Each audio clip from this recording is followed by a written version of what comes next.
operations. What's the difference between an operation queue and a dispatch queue? And how does this fit into concurrency and iOS in general? If you found yourself asking one or more of these questions, then today is your lucky day, because I'm gonna go over each and every one of these topics. If you haven't already seen my video on Grand Central Dispatch, pause this and do that now. I'm gonna be using a lot of terminology that I already explained in that video. First, what is an operation? An operation is an abstract class that is in charge of a single, usually synchronous task. So let's break that down. It's an abstract class. This means that it should never be used directly. Instead, you need to subclass it. You can either create your own custom implementation or use Foundation's out-of-the-box concrete subclass called box operation. First, we'll look at how to implement a block operation. It's pretty simple. For a block operation, all you need to do is pass in your task to the trailing closure.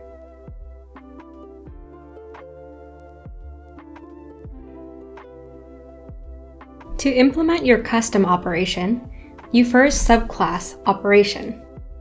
Then, the only method that you need to overwrite for a synchronous operation is the main method. And in there, you pass in the task that you wanted to execute. Note that you do not want to call super when overriding, as the default implementation will throw an exception. Operations are in charge of a single task. This means that once it's run its task, it can't be reused to execute some other task. By default, the task is executed synchronously. If you don't know what that means, then again, watch my video on Grand Central Dispatch. But for now, you just need to know that it doesn't create a separate thread to run its task. You can, however, have your operation execute asynchronously. I'll talk more about this when we get to states.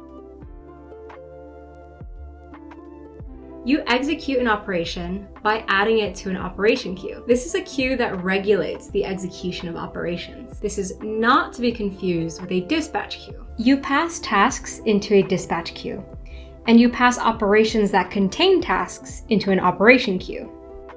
Secondly, unlike dispatch queues, operation queues are not first in, first out. Instead, the order of execution depends on the operation's priority and readiness. You can use queues to execute your operations, or you can execute them manually by calling start. If you execute by queues, then you delegate that operation's state management to the queue. If you execute manually, you, as the developer, take on the extra responsibility of managing that operation's state, which, if not done well, can lead to bugs. Operations maintain state information to determine whether it's safe to execute, and also to notify external clients of the operation's lifecycle. When an operation is created, its state is set to is ready. When we run that operation, the state is set to is executing.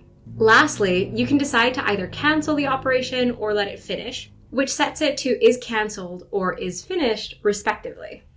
The biggest draw of operations is that they allow you to execute operations in a specific order. Let me give you an example. Let's say you want to fetch a user ID, and once you receive that ID, you want to fetch the user's profile pic.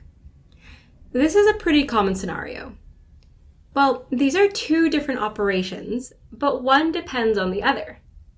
We can only fetch the profile picture after we've fetched the user's ID. Note, an operation with dependencies is not considered ready until all of its dependent operations have finished executing. Also, there's no distinction made about whether a dependent operation finished successfully or not. That means that you'll have to decide what to do when a dependent operation is canceled. If fetch user ID fails for whatever reason, we wouldn't want to keep trying to fetch the profile photo. That wouldn't make any sense. So we have to implement some sort of error tracking to let us know when a dependent operation was canceled or failed. Both operation queues and GCD are APIs designed to encapsulate tasks and dispatch them for execution. If you watch my video on GCD, then you'll remember me saying that GCD helps developers manage hardware resources. That means that it's a low-level C API. Operation queue, on the other hand, is a high-level abstraction that's built on top of GCD. That means that if you're using operation queues, then you're also using GCD under the hood. The biggest reason why someone would prefer operation queues over GCD is that they allow you to manage your dependencies. You might also hear people say that operations give you more control over a task's lifecycle. However, this isn't really true anymore. In recent years, Apple has introduced new features that give you more control while using GCD. Dispatch work item, for example, lets you cancel a task. You can call resume and suspend on tasks as well. One drawback of operations is that they come with some overhead. So if you're creating dozens of operations in a short time frame, you're going to have performance issues. Additionally, implementation of operations can be complex, whereas GCD's implementation is pretty lightweight in comparison. If you enjoyed this video, then give it a like and subscribe for more content like this. Also, leave a comment. Let me know what your experience has been with operation queues.